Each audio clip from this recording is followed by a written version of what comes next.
మాజీ సీఎం జగన్ వ్యాఖ్యలపై జనసేన నాయకుడు కిరణ్ రాయల్ తీవ్ర ఆగ్రహం వ్యక్తం చేశారు. గతంలో వైజాగ్ రాజధాని అని చెప్పి ఎన్నికల్లో ప్రజల చేతిలో ఘోర పరాజయం పాలైన జగన్ మళ్లీ అమరావతి వర్సెస్ వైజాగ్ అంటూ కొత్త డ్రామాలకు తెరలేపారని కిరణ్ రాయల్ మండిపడ్డారు. వైసీపీ అధికారంలోకి వస్తే తామే సీఎంలు, డిప్యూటీ సీఎంలు అవుతారంటూ ఆ పార్టీ నేతలు కాకినాడ, ఏలూరు సమావేశాల్లో సొంతంగా ప్రకటించుకున్నారని విమర్శించారు.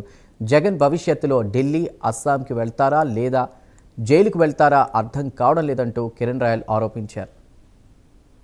ప్రజలు అయోమయంలో ఉన్నారు, వైసీపీ శ్రేణులు అయోమయంలో ఉన్నారు, కూటమి నేతలు కొంచెం వాళ్ళు కూడా అయోమయంలో కొంతమంది ఉన్నారు. ఎందుకంటే దీనికి ఆన్సర్ వైసీపీలో చెప్పాలి. మొన్నేమో కాకినాడలో వైసీపీ కాపులు మీటింగ్ పెట్టుకుని 5 మందిలో ఎవరినో ఒక ముఖ్యమంత్రిని చేయండి, 5 మందిని చేయండి అనుకుంటున్నారు అన్నారు. నిన్నటి మొన్న ఏలూరులో దళిత క్రిస్టియన్ సోదరులు ఒక మీటింగ్ పెట్టి మేమే డిప్యూటీ సీఎం అని చెప్పి 2-3 పేర్లు ప్రకటించుకున్నారు. రాబోయే రోజుల్లో ఒకరేమో సీఎంలు, ఒకరేమో డిప్యూటీ సీఎంలు అయిపోయారు. మీ పార్టీ అధికారంలోకి వస్తే అంట మీరేమవుతారు? అది అయోమయం. అందరికీ ఆన్సర్ కావాలి. మీరేమైనా ఢిల్లీకి పోతారో, ప్రధానం అవుతారో అవకాశం ఏమైనా ఉందా?